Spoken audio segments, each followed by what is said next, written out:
Surprise ऐसा मिला कि सियासत के जहां दीदा अब तक हैरान परेशान फिर रहे हैं, अब उनकी सारी सियासत कागज के एक टुकड़े के गिर्द घूम रही है। सब्सक्राइब करें और बेल दबाएं ताकि कोई खबर रह न जाए।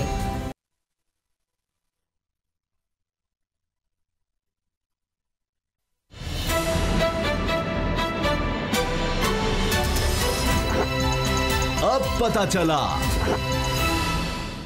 बिस्मिल्लाहिर्रहमानिर्रहीम, अस्सलाम वालेकुम। मैं हूं मोहम्मद उसामा गाजी और आप देख रहे हैं अब पता चला। आज उस हस्ती का यौम विसाल है जिनकी शख्सियत कायनात में बेमिसाल है, जिनके बाबा नबी करीम सल्लल्लाहु अलैहि वसल्लम, जिनके शौहर अली रज़ियल्लाहु ताला अन्हु, जिनके साहबजादे हसन और हुसैन हमारे आका व मौला के दिल का चैन, जिन्हें प्यारे आका ने अपना जिगर का टुकड़ा कहा, जिन्हें खातून जन्नत कहा गया, तय्यबा ताहिरा का लक़ब मिला, वो पैकरे सब्र व रज़ा, वो मुंबई जूदो सखा। मेरी खुदा से है बस ये इल्तिजा कि उनकी बरकतों से हमें भी कुछ हो अता। करोड़ करोड़ दुरूद व सलाम हो आपकी ज़ाते बाबरकात पर। आगे बढ़ते हैं, प्रोग्राम का बाकायदा आगाज़ करेंगे। सियासत में जो इस वक्त घुमसान का रन पड़ा है, वो अपोजिशन जिसने बड़े दावे से हुकूमत पर अदम इत्मीनाद का वार किया था, इत्तेहादी ही नहीं तोड़े, पीटीआई के अपने अरकान भी साथ मिलाए, वज़ीर-ए-आज़म को निकाल बाहर करना ऐसा इंतज़ाम किया कि बचना मुश्किल ही नहीं नामुमकिन लग रहा था। लेकिन जवाब या सरप्राइज ऐसा मिला कि सियासत के जहां दीदा अब तक हैरान परेशान फिर रहे हैं।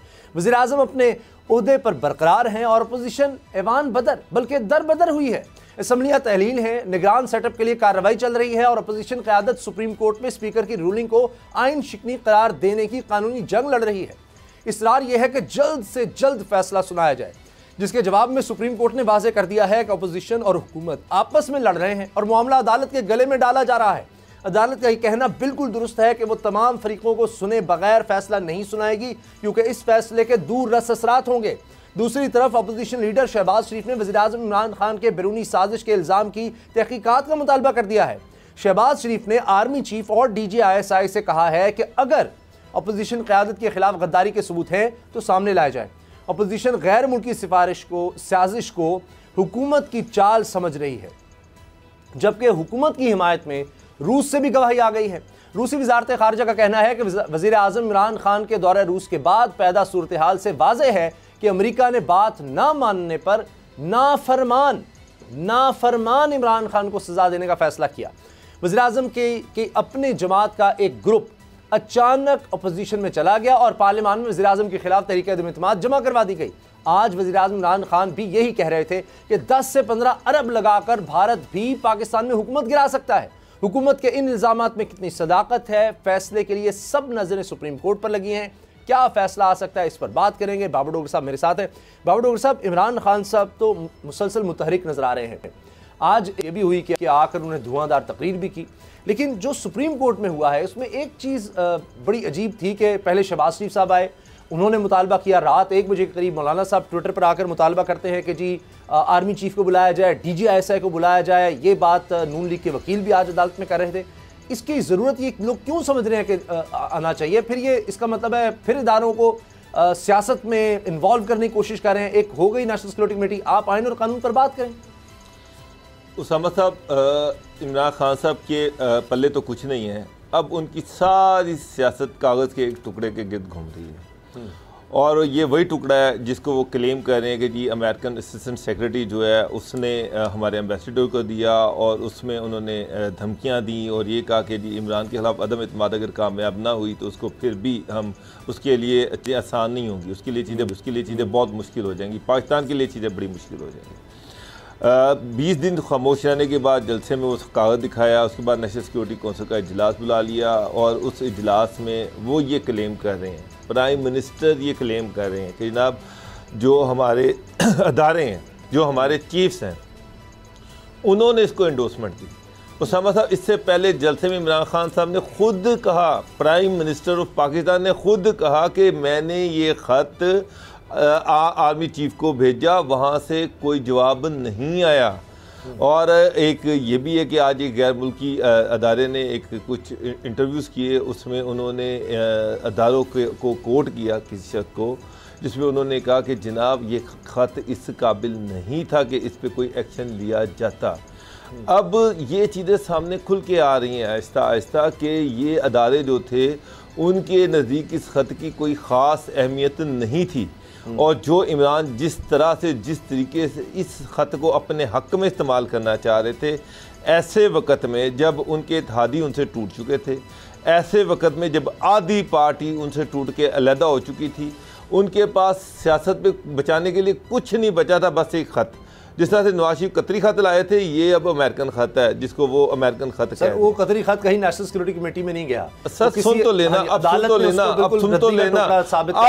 अब इन्होंने एक चाल ये चली कि नेशनल सिक्योरिटी काउंसिल की मीटिंग बुला ली, उसमें चीफ्स के आगे रोए पीटे कि ये देखिए जी मेरे साथ क्या हुआ है। उन्होंने सिर्फ इतना कहा कि जनाब अगर ये पाकिस्तान की सिक्योरिटी को थ्रेट है, कंसर्न शो किया, तो फिर आप प्राइम मिनिस्टर हैं, आप उनसे जाके उनको जो एम्बेसी है उस पर अपना प्रोटेस्ट लॉन्च कराएं। वो हो गया, अब ख़त्म हो गया, उसका ख़त की अहमियत अब ख़त्म हो गई। अब ये कहें कि जी इसमें आइनी तौर पे जनाब ये अदम इत्मीनान की तहरीक आ रही है, अमेरिका से नोट आ रहे हैं, अमेरिका से डॉलर आ रहे हैं, अमेरिका से पैसा आ रहा है, अमेरिकी यहाँ पे रूस उस पर बोल रहा है, रूस कह रहा है कि जब इमरान खान को सजा दी गई है, नाफरमानी की सजा दी गई है, सजा दी गई है, सजा क्या कि उसके उसी वक्त लोग जो है टूट कर चले जाते हैं जनाब, दूसरी तरफ चले जाते हैं उसके खिलाफ सेनेट का इलेक्शन हुआ था तो उस वक्त किसको नाफरमानी की सजा मिली थी? जब सारी हुकूमती जो बंदे थे वो अपोजिशन चेयरमैन सेनेट को वोट डाले थे, वो भी अमेरिकी साजिश थी। चलिए मुझे एक बात बताएं उसामा साहब, अभी मुझे एक बात बताएं, ये 2 महीने पहले या 1.5 महीना पहले अमेरिकन कॉन्सुलेट यहाँ पर लाहौर में जो है वो चौधरी परेला से भी 2 दफ़ा मिला, और एक दफ़ा शहबाजी से मिला, एक हमजा शहबाज से मिला। अब हमजा शहबाज से भी मिल चुका है और चौधरी परेला से भी मिल चुका है। अब मुझे बताएं कि साजिश किसके खिलाफ हो रही है? क्या हमजा शहबाज साजिश कर रहे हैं अमेरिका के कहने पे चौधरी परेला के खिलाफ, या चौधरी परेला जो खुद 2 दफ़ा मिल चुके हैं वो हमजा शहबाज के खिलाफ साजिश कर रहे हैं? सर मिलते तो सब रहते हैं, वो तो अभी कल अलीम खान ने कहा है कि जब झगड़ा पड़ा हुआ था तो उस वक्त इमरान खान साहब जाके अमेरिकन कॉन्सुलेट के साथ मिल रहे थे। साजिश मिलानी है तो आप मिला लें कि उस वक्त चाइनीज एम्बेसडर ने आना था, नहीं आ सके, और खान साहब अमेरिकन जो था एम्बेसडर उससे मुलाकातें कर रहे थे। तो सर साजिश खड़ी करना बड़ा आसान है उसामा साहब, ये तो किसी पे भी इल्जाम लगा दो। इमरान खान साहब के लिए सबसे आसान काम, इमरान खान साहब के लिए सबसे आसान काम किसी पे इल्जाम लगाना है। मैंने देखा पिछले 4 साल में उनकी परफॉर्मेंस जीरो, सब कुछ जीरो, और सिर्फ इल्ज़ाम लगाना। और जिसको वो पसंद करते हैं वो समझते हैं कि रियासत मदीना ये है कि जो मेरे करीब है वो मोमिन है, बाकी सारे काफिर हैं। अब मुझे बताएं, उस्मान बुज़दार पूरी पंजाब की असम्बली, अदारे, MNAs, मिनिस्टर सारे ये कह रहे हैं कि ये बंदा करप्ट है, सारे कह रहे हैं कि ये बंदा करप्ट है, इनएफिशिएंट है, पंजाब का बेड़ा गर्क करके रख दिया। और वाकई कर दिया। आज इमरान खान को तनहा करने में अगर किसी का मेन रोल है तो उस्मान बुज़दार है। लेकिन वो कहते थे कि जी इससे ज्यादा ईमानदार बंदा तो मैंने जिंदगी में देखा ही कोई नहीं है, इससे ज्यादा मेहनती बंदा मैंने दुनिया में देखा नहीं है। उसामा साहब, इमरान खान साहब डिल्यूजन का शिकार है, डिल्यूजन, खुद फ्रेबी। वो इस फ्रेब में मुब्तला है कि मैं रियासत मदीना खड़ी कर रहा हूँ, हालांकि इसका उससे कोई दूर दूर तक लेना देना नहीं है। सर, फिर वो ये समझते हैं, कभी वो ये कहते हैं कि ये वेस्टर्न मॉडल की बात करते हैं, कभी वो चाइनीज मॉडल की बात करते हैं, कभी कहते हैं कि वेस्ट को मुझसे ज्यादा कोई नहीं जानता, कभी कहते हैं कि जनाब वहां पर अगर पार्टी के बंदे आपका साथ छोड़ जाए तो प्राइम मिनिस्टर खुद ही रिजाइन कर देता है, कभी वो अमेरिका की मिसाल देते हैं।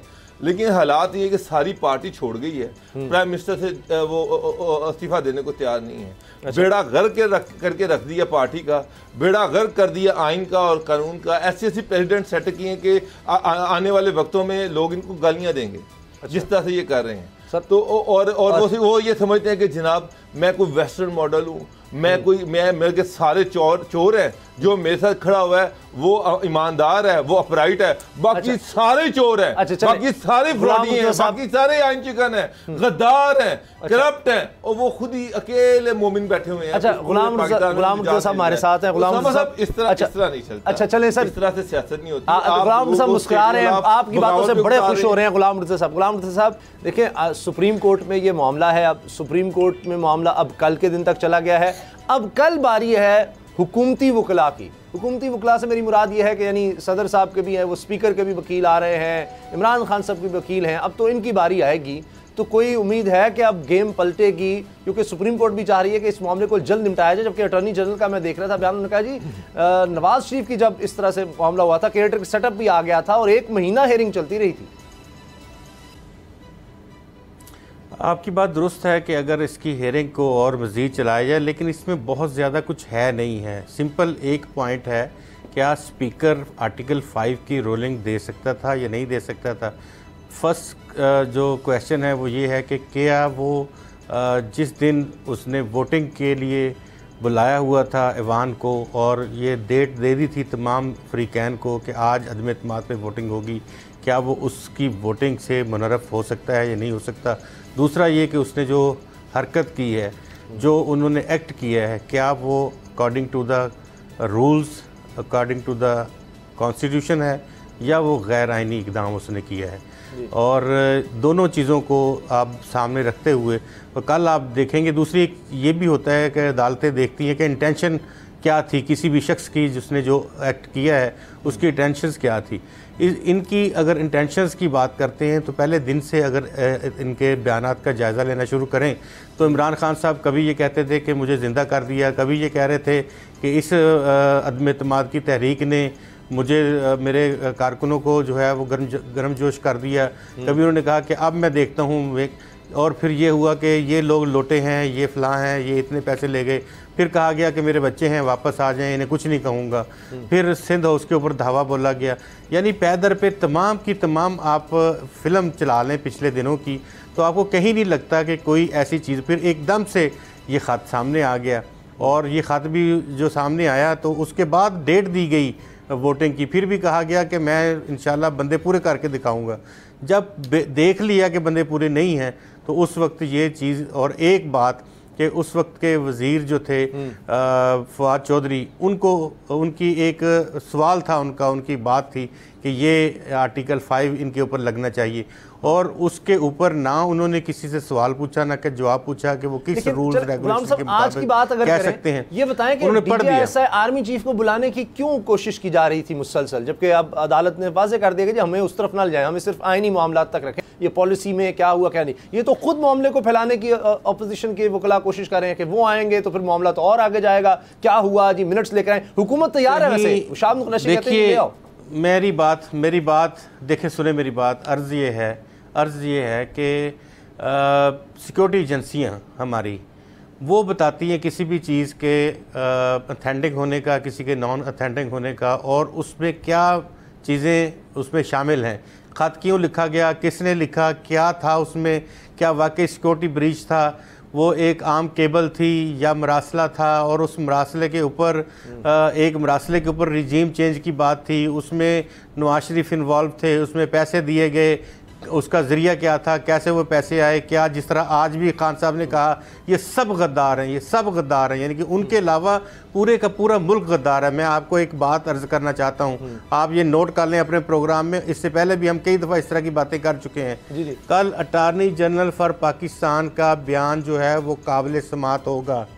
उनकी बात की जो वो बात करेंगे वो बात एक स्टैंप होगी और वो इस केस के ऊपर एक स्टैंप की हैसियत रखेंगी और कल ही वो शख्स रिटायर हो जाएगा। अच्छा। अपनी बात सच्ची बात करके, अपना वो माफिया ज़मीर बयान करके कल वो रिटायर हो जाएगा। अच्छा। बात ये है कि इस ऐसे मामलात में देखें, कुछ ऐसे मामलात होते हैं जहां हम भी PTI को बहुत सपोर्ट करते रहे हैं, कर रहे हैं, शायद आगे भी करते रहें, लेकिन इस मामले में कतअन कोई गुंजाइश नहीं है कि आप आइन को, आप रूल्स एंड रेगुलेशन को आप तोड़ते हैं और ऐसा एक मुतलकल अनान शख्सियत आपने स्पीकर को बना दिया है कि उससे ऊपर सदर पाकिस्तान के वजीर आज़म कोई शख्स उससे ऊपर नहीं है। सर, वो मुतकल अनान शख्स है। वो हमारी पार्टियों में यही कुछ है की इस रूलिंग के बाद अगर ये रूलिंग मान ली जाए, कल किसी असेंबली का स्पीकर ये रूलिंग दे देगा कि जनाब 4-5 साल पूरे करने के बाद ये रूलिंग दे देगा कि जनाब मैं वो कोई एक मिनिस्टर खड़ा होगा, वो कहेगा जी हालात बड़े ख़राब हैं मुल्क के, इलेक्शन होने का कोई चांस नहीं है, तो स्पीकर साहब रूलिंग दे देंगे जनाब मैं इस असेंबली को 5 साल अगले देता हूँ। और इस कैबिनेट को और प्राइम मिनिस्टर को भी 5 साल अगले देता हूँ, तो वो रूलिंग का चैलेंज भी नहीं होगी और अगले वो गवर्नमेंट जो यहाँ वो आर्टिकल 5 का हवाला दे रहे हैं, यहाँ वो एक बेसिस बना रहे हैं, नेशनल सिक्योरिटी कमेटी का हवाला दे रहे हैं, ऐसे उठ के कर देगा वो। कौन सी नेशनल सिक्योरिटी चाहिए ये था, मैं आपको बताऊं, अगर ये आर्टिकल 5 लगाना चाहते थे, कोई स्पीकर अगर आर्टिकल 5 लगाना चाहते मेरी एक बात सुने, आपने नेशनल सिक्योरिटी काउंसिल के मीटिंग मिनट्स ईवान के सामने रखे थे, अगर ये आर्टिकल 5 कॉपी ईवान को अगर ये आर्टिकल 5 लगाना चाहते थे, मेरी बात सुनिए, रखा गया था कमेटी में आए, उन्होंने आज शहबाज शरीफ खुद शर्मिंदा हो रहे हैं, कहते नहीं मुझे सही तरीके से बुलाया नहीं, टेम्पर हो गई हूं सर। शहबाज शरीफ साहब ने कहा है मुझे सही नहीं बुलाया, आप करें, मुझे कहते हैं जी आप कहां आ गए, मेरी अर्ज सुन लें, क्यों नहीं बुलाया, मेरी अर्ज सुन लें, बुलाया है सर, वो कहते हैं सही तरह नहीं बुलाया, वो कहते हैं सही तरह नहीं बुलाया, मैं जाता मुझे मना ना कर देते। जी जी उसामा गाजी साहब, ये इनको चाहिए ये था कि ये उनकी बात सुनते और उसके बाद कहते हैं कि तमाम की तमाम अपोजिशन जो है ये बैरूनी साजिश का शिकार हुई है, ये आर्टिकल 5 की मुर्तकब हुई है, मैं इनके फौरी गिरफ्तारी के ऑर्डर देता हूँ, इनको गिरफ्तार किया जाए और 6-6 इंच इनकी कमर के ऊपर से जो गोश्त है वो उड़ा दिया जाए, और उसके बाद इंटीरियर मिनिस्ट्री को हुक्म देता हूँ कि तमाम के तमाम ये सियासतदान जो हमारे ख़िलाफ़ हैं इनके ऊपर आर्टिकल 6 की कार्रवाई चलाई जाए और मुकदमा दर्ज करके इनको फांसी दी जाए।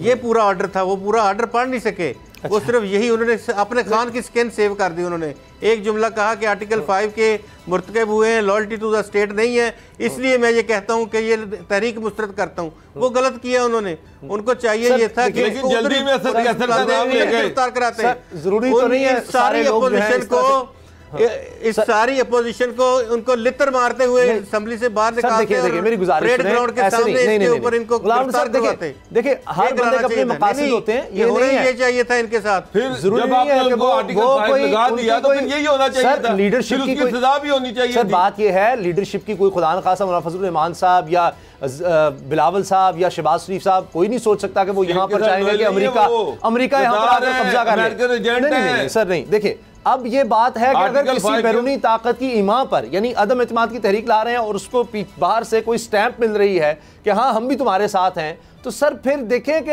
अगर कोई गलाजत है, कोई गंदगी है, एक कतरा भी गिर जाएगा सर वो पाक दूध को भी खराब कर देगी। तो इसलिए अगर बाहर में कोई उनकी आशीर्वाद शामिल थी, उन्होंने इस तरह की स्टेटमेंट दे दी जो नोट करवाई बाकायदा कि जी अदम एतमाद अगर कामयाब हो गई सारे गुनाह माफ, उससे फिर चीजें जुड़ जाती हैं, उससे चीजें मशकूक हो जाती हैं। मसला यहां पर है जब शहबाज शरीफ साहब बार बार कहेंगे, हमजा शहबाज साहब बार बार कहेंगे कि एब्सोल्युटली सुपर पावर को कह दिया, सुपर पावर को कह दिया, हमारे यूरोपियन यूनियन को नाराज कर दिया। भाई आप देखिए ना कि किया क्या है हमने, उनको कह दिया है। प्राइम मिनिस्टर ने एक इंटरव्यू दिया, उसमें कहा जी मैं किसी सूरत नहीं दूंगा, एब्सोल्युटली नॉट कह दूंगा। यानी आप खुद कहते हैं कि उसने कहीं अमेरिका को जगह पर नहीं कहा, एक इंटरव्यू में कहा, और हमारे सारे लीडर जो है खबरदार किसी ने कह दिया। हजूर आप बात सुने, बात सुने, एक मुसलमान इत्तेहाद बनाता है नया, वो इत्तेहाद था मलेशिया के साथ मिलके, आपके वज़ीर-ए-आज़म साहब चार मुल्क की इन्होंने इनिशिएटिव लिया था और इन्होंने कहा कि मलेशिया से कि आप बनाएं, हम नया मुस्लिम इत्तेहाद बनाते हैं। इनको तलब किया गया वज़ीर-ए-आज़म को सऊदी अरब के मोहम्मद बिन सलमान ने पास बिठा के कहा कि अगर आपने वहाँ जाना है तो हमारे कर्जे वापस अभी कर दें, चॉइस इज योर्स। वो खुद मुख्तारी तो खराब नहीं की उसने हमारी, वहाँ पे क्या आते हैं एब्सोल्युटली नॉट, क्यों नहीं कहा वहाँ पर सर? वो हम यार वो ये तो किसी मरासले की बात है, हमारे कौमी मफाद के खिलाफ होगा ना सर। वहाँ तो प्राइम मिनिस्टर, आपके तो प्राइम मिनिस्टर को धमकी दी गई थी, आपके प्राइम मिनिस्टर वहाँ खामोश जो ऑर्डर करे जगह की खुद मुख्तारी की बात करते हैं सर, और एक फाइल लेके आ रहा है वो डायरेक्ट थ्रू स्टेट धमकी थी प्राइम मिनिस्टर को, और फिर वो धमकी ये थी कि प्राइम मिनिस्टर दुमदुमा के भागे, मलेशिया भी नहीं गए, तुर्की के प्रेसिडेंट को फोन करके कहा यार मेरी जान छुड़वा दो, मैं नहीं आ सकता, मुझे तो उन्होंने मना कर दिया है। सर इस यहाँ पे ये हालात हुए थे सर। इस तरह तो आप डोनाल्ड ट्रंप के हवाले से भी कह रहे थे, उस मुलाकात में इमरान खान ने क्या कहा क्या नहीं कहा। बात यह एक चीज कौमी मफाद में आपके नहीं जा रही, आप कहेंगे अब क्या अड्डे देना जो है वो क्या सही था, अड्डे दे देते उन्होंने कहा ही किया ना कि अड्डे नहीं देने। आपके प्राइम मिनिस्टर को धमकी दी गई और उसका बरमला इतराफ आपके प्राइम मिनिस्टर ने एक यूरोपीय मुल्क में होने वाली कॉन्फ्रेंस के दौरान तैयब अर्दवान से किया। तैयब अर्दवान ने सेम बात अपनी प्रेस कॉन्फ्रेंस में कर दी और उसके लिए फिर इस तरह से हमारी नाराजगी हुई। नहीं, मुझे समझ सऊदी अरब से भी नाराजगी होगी। समझाएं यार, ये फरमा रहे हैं कि चूंकि सऊदी अरब के आगे हम नहीं खड़े, उसके अमेरिका के आगे नहीं खड़े होना चाहिए। यानी ये हम कह रहे हैं कि जी इमरान खान ने चूंकि उनको इनकार नहीं किया तो फिर अमेरिका को भी इनकार ना करे, यूरोपियनों को भी इनकार ना करे। अच्छा, उस वक्त ये था, उस वक्त इनके खिलाफ तहरीक अदम एतमाद नहीं थी, नहीं तो वो उसको इस्तेमाल कर लेते। अब तहरीक अदम एतमाद है तो अब इसके लिए इस चीज को इस्तेमाल किया। पूरा पाकिस्तान गद्दार है। सिर्फ मुर्जा साहब जो है, मुर्जा साहब ये हमारे मुल्की मामलात में, हमारे मुल्की मामलात में सारी साबित हो गई है। पहली बात तो ये है कि इनको पता था अदम एतमाद की तहरीक आनी है, एक लेटर बनवाया गया, उसके बाद 27 फरवरी को एक जलसे में लहराया गया, 20 दिन खामोशी से बैठे रहे। वो जो असिस्टेंट सेक्रेटरी था उसे मेल मिलाप भी जारी रहा, उसको कहीं कंडेम भी नहीं किया और अदम एतमाद की तहरीक आती गई और अल्टीमेटली इस लेटर के जरिए से इस अदम एतमाद की तहरीक को नाकाम बनाना था। इस लेटर को अदम एतमाद की तहरीक में नाकाम बनाने के लिए पेश करना था, इसके लिए इसको यूज करना था। इससे हट के इमरान खान के पास इससे अलावा बचने का कोई रास्ता नहीं था। MNS टूट गए, MPS टूट गए, पार्टी डिवाइड हो गई, कैबिनेट के मिनिस्टर दौड़ गए, इत्तेहादी सारे दौड़ गए। उसके बाद बचा क्या था इनके पास? वो लेटर। उस लेटर से ये सियासत कर रहे हैं, उस लेटर से अपनी गवर्नमेंट बचा रहे हैं। वही लेटर जो है वो इनका सेवियर बना हुआ है। अगर वो लेटर ना होता तो इमरान खान इस वक्त अपने घर में होते। तो वाज़ेह तौर पर पता चल रहा है कि इमरान खान उस लेटर को एक बहाना है, वही उसकी हैसियत कतरी खत जैसी है। जिस तरह से सुप्रीम कोर्ट ने कहा था कि इस खत की हैसियत एक रद्दी की टोकरी के बराबर है, तो उसकी भी, इस खत की भी वही हैसियत है मेरे नजदीक। इससे ज्यादा कोई हैसियत नहीं। सर वो कतरी खत का तो कोई वजूद ही नहीं था कि उन्होंने दे दिया। यहाँ सर हमारे सफीर को बुलाया गया है, मिनट से मीटिंग के नोट करवाया गया है, वहां उनके भी अमेरिका के भी नोट्स ले रहे थे, हमारे भी नोट्स ले रहे थे। वहां पर यह बताया गया कि जी अदम एतमाद आ रही है। ये तो कहानी गवर्नमेंट सुना रही है ना, अमेरिका तो उसको रिजेक्ट कर रहा है, अमेरिका तो उसको मान नहीं रहा। ये कहानी तो आपका प्राइम मिनिस्टर सुना रहा है, मैं इस कहानी को कैसे मान लूं? सर हमारे इस तरह से इसकी तस्दीक कौन करेगा? अमेरिका तो 6 दफा उसकी तरदीद कर चुका है, अमेरिका तो उसको मान ही नहीं रहा। गाजी साहब, अमेरिका नहीं मान रहा तो हमें मान लेना चाहिए। चलें, ये बात सही है बाबर साहब की कि चूंकि अमेरिका कह रहा है कि ये सब झूठ है तो हमें मान लेना चाहिए। अमेरिका सच कह रहा है जी, हमारी गवर्नमेंट तो वो कह कि हमने कहा ब्रेक। वो सर वो तो डिनाई करेगा और क्या करेगा? ब्रेक लेते हैं, ब्रेक के बाद बात करते हैं।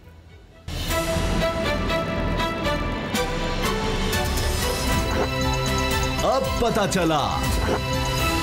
एक तरफ सुप्रीम कोर्ट पर सबकी नज़रें लगी हैं और अब जो कुछ हो चुका है, जो ये सारा मामला हुआ, अदम एतमाद की तहरीक मुस्तरद कर दी गई, अब इसके बाद सब नज़रें पंजाब पर लगी हैं कि कौन बनेगा पंजाब का वज़ीर आला, क्योंकि उसी से फिर आगे मामला चल सकते हैं। ये सब कुछ बिल्कुल जा सकता है अपोजिशन के हक़ में भी अगर हमजा शहबाज साहब वज़ीर आला पंजाब बन जाए। लेकिन एक दफ़ा फिर हुआ ये कि बिल्कुल नज़र आ रहा था कि जी कल अब वोटिंग हो जाएगी, पता लग जाएगा कौन वज़ीर आला बनेगा।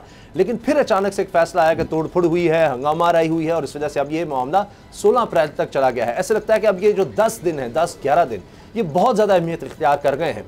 तो बाबर डोगर साहब, अब ये 10 दिन तकरीबन हंगामा खेज नज़र आ रहे हैं। सियासत नहीं आया जी बाबर उसामा साहब, एक चीज़ मैं आपको बता दूं कि एक चीज़ तो बड़ी क्लियर है कि जो परवेज़ लाई है उनके पास मेजॉरिटी नहीं है। हमजा शहबाज के पास 200 के करीब मेंबरान जो है उसके पास हैं। अब चौधरी साहब ने एक फुटेज जारी की, फुटेज तो नहीं जारी की, तस्वीर जारी की कि जनाब नून लीग ने जो लास्ट इजलास हुआ था 3 अप्रैल को, उसमें तोड़ फोड़ की और असम्बली के अंदर सामान तोड़ दिया। मैं एक सवाल है मेरा, असम्बली के अंदर कैमरे लगे हुए हैं, ये जो सारा सामान टूटा दिखा रहे हैं ये सारा कैमरे की नज़र में है, कैमरे की आंख इसको कवर करती है। अगर नून लीग के MPs ने ये चीज़ें तोड़ी हैं तो उसकी फुटेज रिलीज़ करनी चाहिए फौरी तौर पर मीडिया को, लेकिन कोई फुटेज अभी तक नहीं दी गई, कोई फुटेज नहीं दी गई। दूसरी बात ये है कि कल इजलास था, पहले इन्होंने ये कहा कि जी तोड़फोड़ की है, उसके बाद उन्होंने कहा जी जिन लोगों ने तोड़फोड़ की है उस पर इन्होंने एक कमेटी बिठा दी, कमेटी के ज़रिए से इन्होंने एक खबर चलवा दी कि जी 20-22 लोग हैं जो नाअहल कर दिए जाएंगे और वो वोट नहीं डाल सकेंगे। अच्छा। इनकी एक नई साजिश तैयार की गई कि इन लोगों को नाअहल कर दिया जाए, रोक दिया जाए और उतने लोग अंदर आएँ और जिससे वो ये इलेक्शन जीत सकें। अच्छा। लेकिन नून लीग ने बर वक्त ये मामला सुप्रीम कोर्ट में उठा दिया। वहाँ पर एडवोकेट जनरल पंजाब भी मौजूद थे। उनसे कोर्ट ने पूछा कि जनाब क्या आपने 20-22 लोगों को मुअत्तल किया है? तो उन्होंने कहा जी मैंने नहीं किया, बिल्कुल नहीं किया। उसके बाद उन्होंने कहा जी कल आप वोटिंग करवा रहे हैं, किसी को रोक टोक तो नहीं होगी? उन्होंने कहा जी बिला रोक टोक कल वोटिंग होगी। अब शिकस्त वाज़े बिल्कुल क्लियर सामने नजर आ रही है कि इनके पास बंदे नहीं हैं, बंदे टूट रहे हैं, बंदे जाई जा रहे हैं, बंदे इनके पास हैं नहीं है। अब इन्होंने एक और साजिश रचाई। इन्होंने असम्बली का इजलास डिप्टी स्पीकर जो चेयर कर रहा है उसके नाम से एक प्रेस रिलीज जारी किया और असम्बली का इजलास 10 दिन आगे ले गए। डिप्टी स्पीकर दोस्त खोसा साहब जो है, दोस्त बजारी साहब जो है, उनसे बात हुई। उन्होंने कहा उनको पता ही नहीं है, डिप्टी स्पीकर को पता ही नहीं है और उसके ऑर्डर से इजलास 10 दिन आगे ले जाया जा चुका है। उन्होंने कहा जी मुझे तो पता ही नहीं है, मेरे तो इल्म ही नहीं है ये चीज़। अब ये चीज़ें हैं। अब जाहिर बात है कि कल अगर इजलास बुलाते तो शिकस्त हो जाती, लेकिन सुप्रीम कोर्ट में ये बता दिया कि कल इजलास बुलाया जा रहा है। अब मुझे बताएं कि कल जब supreme court advocate general Punjab को बुलाएगी और पूछेगी जी इजलास क्यों नहीं बुलाया, आपने तो कल कहा था कि इजलास बुलाया जा रहा है, वोटिंग करवाई जाएगी, क्यों नहीं वोटिंग करवाई गई? क्यों ये इजलास 10 दिन आगे लेके जाया गया?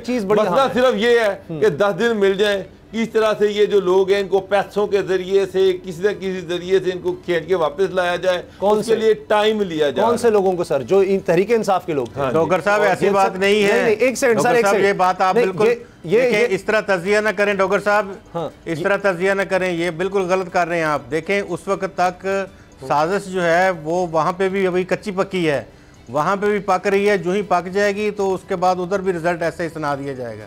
क्या आप बात करते हैं? यहाँ तो गैर मुल्की साजिश, उधर भी अभी बच्ची, छोटी सी बच्ची है वो साजिश वहाँ पे। अच्छा, उसको थोड़ा बड़ा हो गया। मुझे एक चीज आप मुझे एक चीज बताएं, आपकी कोर्ट में मैं बोल फेंकता हूँ, आप फैसला करें। 1.5 महीना पहले, 2 महीने पहले अमेरिकन कॉन्सुलेट जो है वो इससे चौधरी परेला से भी मिल के गया और उसके बाद वो हमजा शहबाज से भी मिला। अब मुझे ये समझ नहीं आ रही कि ये साजिश हमजा के साथ हो रही है, ये चौधरी परेला के साथ हो रही है, क्योंकि वो तो दोनों से मिलके गया है। अब वो पैसे किसको पकड़ा के गया है? डॉलर वो हमजा को पकड़ा के गया है या चौधरी परेला को? क्योंकि अलीम खान ने कहा कि जो आपकी भी मुलाकात हुई थी, आपकी भी मुलाकातें हुई थी कैनेडियन से, मुलाकात हुई, पैसे मिले, लेकिन शक यही है कि इन दोनों में से किसी एक को प्राइम मिनिस्टर ने ये कहा है मैं तो एक बात डॉलर दे रहा है, तो फिर डॉलर किसी एक को तो मिले होंगे। सर एक चीज तो वाज़ेह है, या परेलाई को मिले या हमजा को। एक चीज तो वाज़ेह है, एक चीज तो वाज़ेह है कि सर छांगा मांगा उससे नहीं मिला। सर दोबारा छांगा मांगा हो रहा है, दोबारा ये स्वात हाउस, मरी हाउस दोबारा हो रहा है। आज सिर्फ बात यह है कि एक लाहौर का होटल है और कुछ नहीं। ये क्या वो सारी जलेजी साजिशें थी? उन्होंने भी हकीकत तो ये ना, हकीकत तो ये ना सर, वो तो देखिए ना सर, मेजॉरिटी हुकूमत के बंदे कौन तोड़ रहा है? डिफेक्शन क्लॉज किस पे लग रही है? बात करने सर आइन में तो डिफेक्शन क्लॉज है, आइन में तो जी जी सर जी डिफेक्शन को अभी मैं पब्लिक की बात करने लगा हूँ। मुझे बताएं 25,000 अरब डॉलर से कर्ज $50,000 मैंने किया या अमरीकियों ने आके किया है? चीनी 55 रुपये से 182 रुपये किलो तक मैं लेके गया हूँ या अमेरिकन लेके गए हैं। घी 150 रुपये किलो से आज 450 रुपये किलो मिल रहा है, वो मैं लेके गया हूँ, मेरी हुकूमत लेके गई या अमेरिकन लेके डॉलर किधर है? आटा 35 रुपये किलो था, आटा 35 रुपये किलो था, 75 रुपये किलो हो गया है। लोगों के जमीन मेरी गवर्नमेंट लेके गए हैं या अमेरिका लेके दे देना। सोना 40,000 रुपये तोला था, 18 में 1,25,000 रुपये तोला हो गया है। उसके बाद सीमेंट की बोरी 400 रुपये से 900 रुपये की हो गई है। उसमें तो बात हो गई थी सर।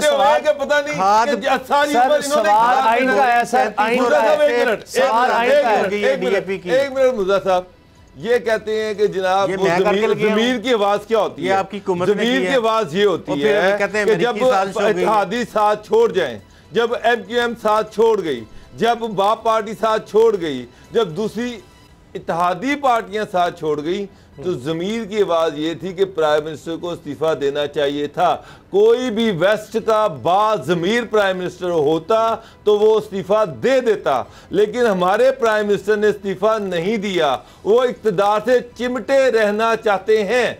बाकियों को वो कहते हैं कि ज़मीर की आवाज़ पे इस्तीफे दो, खुद वो किसी सूरत इस्तीफा नहीं देना चाह रहे। किसी मुल्क के सफीर को बुलाकर इस तरह से ये डिमार्श भी नहीं किया जाता, उसको ये साबित करें, कोई वीडियो, कोई चीज का ये तो आपने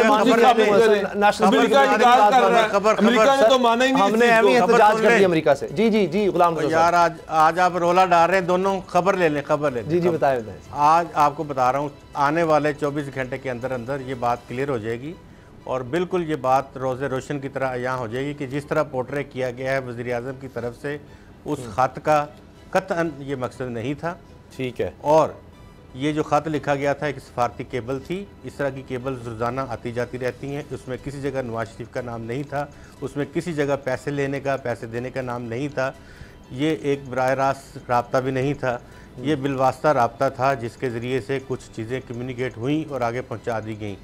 जो चीज़ें इस वक्त गवर्नमेंट पोर्ट्रे कर रही है वो चीज़ें उस तरह नहीं हैं। अगर ये बात ऑफिशियली आ जाती है 8-10 घंटे के अंदर, ये आनी है फिर आप ये बिल्कुल कहाँ ये वकालतें एग्री कर रहा हूँ, ये 100% आनी है। और कल अगर आपके अटॉर्नी जनरल ऑफ पाकिस्तान वहाँ जाके ये कह देते हैं कि हुजूर मैंने अपनी कब्र में जाना है, मैं ये बोझ इतना बड़ा उठा के कॉन्स्टिट्यूशन के एब्रोगेशन का मैं साथ लेके नहीं मरना चाहता, ये जो किया है ये गलत किया है, फिर आप क्या करेंगे? मेरे भाई कल के लिए कोई आर्गूमेंट बचा रखे उसामा साहब। अच्छा, उसके ऊपर भी बात करनी है हमने। सही है, लेकिन मुझे नहीं पता सर, अगर ऐसा होता है खबर की बात करें, खबर की, वो तो फिर गवर्नमेंट को रिप्रेजेंट ही ना करें। गवर्नमेंट का वकील का तो काम है कि वो फिर गवर्नमेंट का व्यू लेकर आए ना, वो तो फिर इंडिपेंडेंटली वीडियो दे। अटॉर्नी जनरल तो गवर्नमेंट को रिप्रेजेंट कर रहे हैं। आज शाम को कहीं पता लगे गवर्नमेंट का ये व्यू नहीं है, फिर वो अपनी पर्सनल कैपेसिटी में तो ये कह सकते हैं। मुझे ये बताएं, सरकारी मीडिया के ऊपर आप एक घंटा तकरीर कर सकते हैं। आज भी खान साहब ने तकरीर की है और सबको गद्दार करार दिया है। आप प्राइम मिनिस्टर हैं, आप मुल्क की बात करें, आप मुल्क की किसी पॉलिसी की बात करें, आप अपने हवारियों को शह दे रहे हैं, अपने पॉलिटिकल जो लोग हैं उनको विक्टिमाइज कर रहे हैं और स्टेट मीडिया यूज़ हो रहा है। इसका हिसाब स्टेट मीडिया से भी लेना पड़ेगा, इसका हिसाब इनसे भी लेंगे। ये इस तरह तो नहीं है कि ये मुल्क है, ये कोई बाड़ा थोड़ी है कि जिधर जिसका जो जी चाहेगा, जो दिल चाहेगा वो करता रहेगा। ऐसा क्रेडिट लेते हैं कि मुझे बताएं, अभी प्राइम मिनिस्टर ये आज भी उन्होंने कहीं कहा कि जी उस्मान बुज़दार बेहतरीन चीफ मिनिस्टर था। हाँ जी, वो जनाब उसकी परफॉर्मेंस बेहतरीन थी। मेरे पास गवर्नर पंजाब ने उनके खिलाफ प्रेस कॉन्फ्रेंस कर दी, अलीम खान ने कर दी, उसके बाद जहांगीर ग्रुप के लोगों ने कर दी, हर तरफ से प्रेस कॉन्फ्रेंस हो गई। अपोजिशन ये चाह रही थी कि ये कंटिन्यू करेगा क्योंकि जितना ये कंटिन्यू करेगा उतना उनको फ़ायदा है। उसके बावजूद अब दूसरी तरफ जो है फराह खान साहिबा जो है वो बाहर दौड़ गई हैं, उनके खामन जो है वो पहले बाहर चले गए हुए हैं। फराह खान साहिबा जो है वो इस वक्त क्यों बाहर दौड़ी गई और उनकी सहेली कौन है? ज़ाहिर खातून अव्वल की वो सहेली थी। जब ब्रेक है सर, ब्रेक लेनी है, लेकिन मुझे तो लगता है अभी नून लीग में ना शामिल हो जाए क्योंकि अलीम खान साहब पर भी ये इल्जाम लगते थे, जहांगीर तिरन भी आज वो नून लीग में इसी तरह के सर ATMs के लिखते थे सारे इल्जाम। ब्रेक लेते नहीं, ब्रेक के बाद मिलते हैं।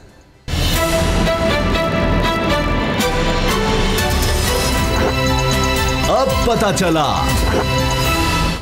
अब इमरान खान साहब के मुखालिफ जो मुत्तहिदा अपोजिशन है वो एक के बाद एक अपनी तरफ से सरप्राइज़ लाने की कोशिश कर रहे हैं और ये कह लीजिए अब हम सरप्राइज़ देंगे। ये बात राना मशहूद साहब ने भी की, जब वोटिंग होगी हम सरप्राइज़ देंगे। अब वोटिंग ही आगे चलेगी क्योंकि अब असल महाज जो है लगता है कि अगला यहाँ पर लगने वाला है। इसलिए इमरान खान साहब भी लाहौर पहुँचे और उन्होंने यहाँ पर भी आकर धुआं तकरीर की। अब अलीम खान साहब इस वक्त बहुत अहम कार्ड नून लीग के लिए साबित हो सकते थे कि वो अंदर की बातें सामने लाए। अब शहबाज गिल साहब ले आए हैं जनाब एक नोटिस नैब का। वो कह रहे हैं जी, आप कहते हैं जी मैं MPA बना, तो उसके बाद नोटिस आना शुरू हो गए। उन्होंने सर ये शेयर किया है कि MPA बनने से पहले भी बाबर साहब के जी नोटिस गए थे, तो आपको CM बनने से थोड़ी रोकने के लिए सब किया गया था। उस वक्त वो तहरीक इंसाफ में थे, अभी MPA भी नहीं बने थे। तो ये अलीम खान साहब जो इल्ज़ामात लगा रहे हैं कि ब्यूरोक्रेसी में 3-3 करोड़ का इस पोस्ट के लिए रेट था, इतने करोड़ रुपया इस पोस्ट के लिए रेट था, ये उस वक्त चीज़ें क्यों नहीं सामने लेकर आए? उस वक्त ये सारी बातें उस वक्त करते, सब सामने लेकर आते और फिर ये कहते हैं कि जी ये परवेज़ इलाही के अलावा कोई बंदा नहीं मिला। ये बात भी समझ से बाहर आता है क्योंकि वो उससे पहले ही मियां नवाज शरीफ साहब से मिला है कि परवेज़ इलाही साहब नॉमिनेट होते। उस वक्त तो नॉमिनेशन नहीं आया था परवेज़ इलाही साहब का तहरीक इंसाफ की तरफ से इमरान खान की तरफ। अच्छा, वैसे अलीम खान साहब वो बड़ा क्लैरिटी के साथ पहले कह चुके हुए थे।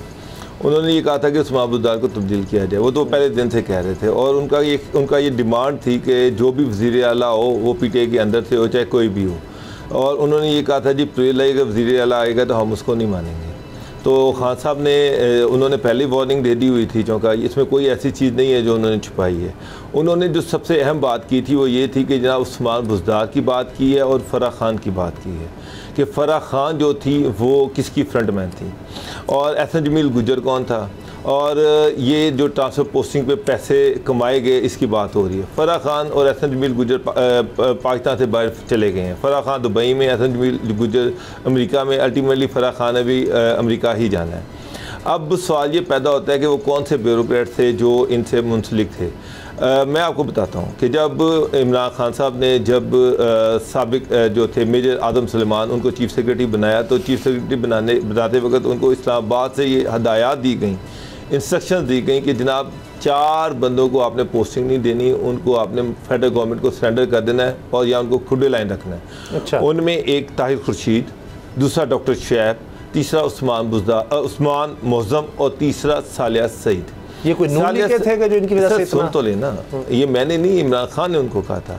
ये चारों जो थे इनके बारे में एजेंसीज की रिपोर्ट थी कि इंतहाई करप्ट लोग हैं, लिहाजा इनको उस्मान बुज़दार से दूर रखा जाए। अच्छा, मेजर आदम सुलेमान, मेरी उनसे कई दफ़ा बात हुई, खान साहब की इंस्ट्रक्शन थी, उस पर उन्होंने इन सबको खुले लाइन कर दिया। डॉक्टर शुएब और ताहिर खुर्शीद को फेडरल गवर्नमेंट सरेंडर किया, उस्मान बुज़दार ने सरेंडर नहीं होने दिया।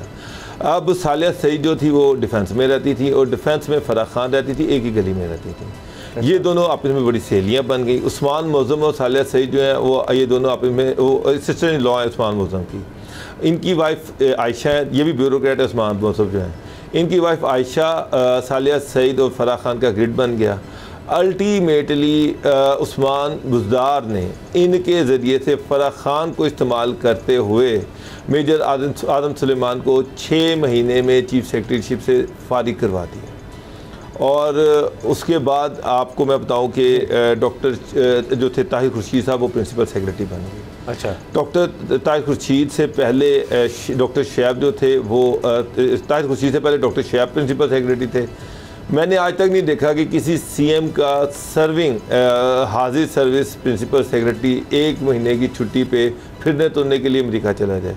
उस पर हमने प्रोग्राम भी किया था। उस वक्त असद खरल थे और उन्होंने एक लंबी चौड़ी डिटेल दी थी कि वो बाहर कौन सीएम का जो पैसा है उसको एडजस्ट करने गए हैं। उस वक्त ये भी इल्ज़ाम थे कि शायद डिफेंस में एक कोठी भी दी गई है और एक प्लाजा भी ख़रीदा गया है। उस वक्त उन दिनों में 16 करोड़ रुपए का प्लाजा ख़रीदा गया था जो कि डॉक्टर शुएब ने ख़रीदा था। नाकाबिल यकीन। अच्छा, इन्हीं रिपोर्ट्स की बुनियाद पर डॉक्टर शुएब को हटाया गया, लेकिन बाद में जब मेजर आदम सुलेमान को यहाँ से फेडरल गवर्नमेंट वापस भेजा गया तो ताहिर खुर्शीद साहब दोबारा प्रिंसिपल सेक्रेटरी बन गए। डॉक्टर शुएब जो थे उनको भी आला ओहदा दे दिया, सालिया सईद को भी दे दिया और उस्मान मुअज़्ज़म को भी दे दिया और इनको बड़ा ज़बरदस्त तरीके से अकोमोडेट किया गया। और ये सारे फ्रंट मैन थे उसके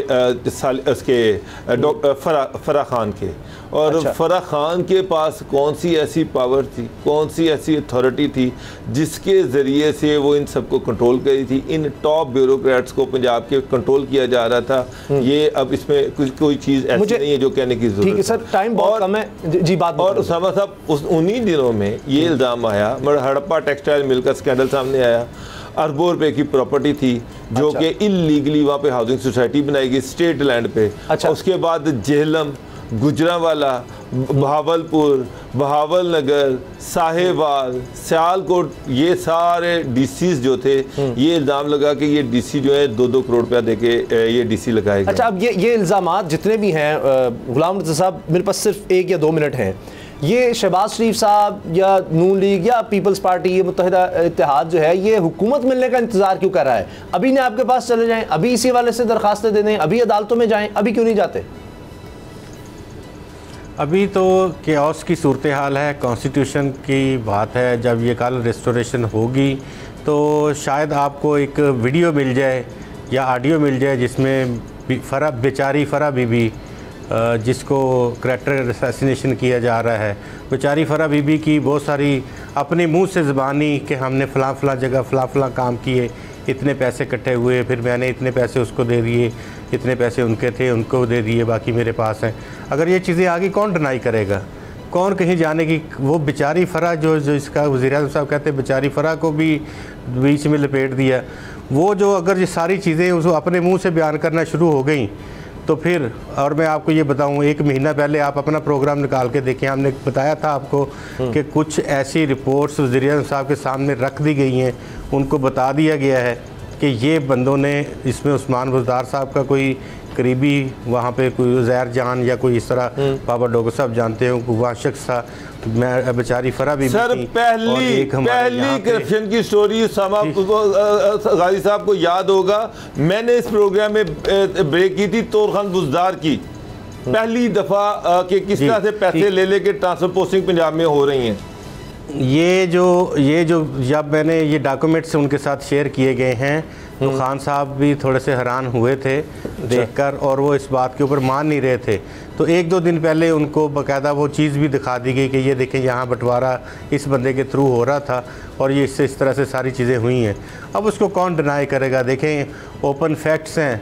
और पहले जब कोई बंदा सुनना ही पसंद ना करता हो, नरगसियत का इस हद तक शिकार हो कि उसको अपने सिवा कोई चीज़ ही नज़र ना आती हो, अपनी ही मोहब्बत में मुब्तला हो, अपनी ही वो अपने आप से इश्क कर रहा हो, तो वो उसको क्या अवाम नज़र आएंगी, क्या इर्द गिर्द के लोग नज़र आएंगे, या क्या जनरल आसम मनीर साहब की बात जो की है उन्होंने अलीम ख़ान ने, वो क्या उन्होंने कह दिया था, उन्होंने यही कहा कि आपकी बीवी को काफ़ी सारे सेट मिले हैं मलिक रियाज साहब की तरफ से। डिनाई कर दिया, मलिक रियाज साहब ने कहा बिल्कुल गलत है। ठीक है, वो तो मलिक रियाज साहब तो हमेशा डिनाई करते हैं। तोशा खाना के चले छोड़ दे सारी बातें, तोशा खाना रेफरेंस बना हुआ है, क्यों नहीं बता देते क्या आया था, कितने में बेचा गया, किधर गया, कहाँ आया। वो बेचारा राना इब्रार हमारा साफ़ी दोस्त है, वो कभी इंफॉर्मेशन कमीशन जाता है, कभी इस्लामाबाद हाई कोर्ट जाता है, 4 तरफ से आर्डर हो गया, उसको अभी तक तफसीलात नहीं बता रहे हमारे सादिक और अमीन वज़ीर आज़म साहब। सर ये पॉलिसी चेंज होनी चाहिए मेरा ख्याल है। तोशा खाना में हाँ जी, ये जो इन्होंने सीक्रेट सब कुछ रखा हुआ है कि माजी में क्या हुआ, अब ये खत्म होना चाहिए। लेकिन एक जो हार वाला मामला है वो तो सबके सामने आज तक आया, उसका भी कुछ नहीं हुआ। यूसुफ गिलानी साहब को जो हार मिला था उनकी अहलिया को, उनको तो नहीं मिला था लेकिन उन्होंने रख लिया था, उस पर क्या हो गया आज तक पाकिस्तान में सबको पता है। एडमिट केस भुगत रहे हैं, उसका केस भुगत रहे हैं वो जी सर, वो सेनेट में है सर, वो तो अब चेयरमैन बनने की कोशिशों में है, उसका वो केस भुगत रहे हैं ना, उसको अदालत सजा देते कि ये तीसरे तो बताया ही नहीं, कहते हैं हम बता ही नहीं सकते। हम क्यों बताएं, हम सादिक और अमीन है, हम नहीं बताएंगे। सादिक और अमीन थोड़ी बताता है कि उसको क्या मिला कहीं से।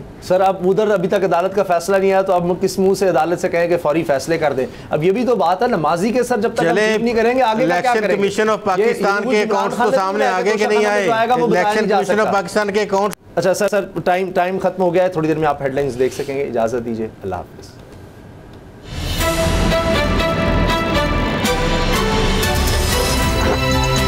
अब पता चला। सब्सक्राइब करें और बेल दबाएं ताकि कोई खबर रह न जाए।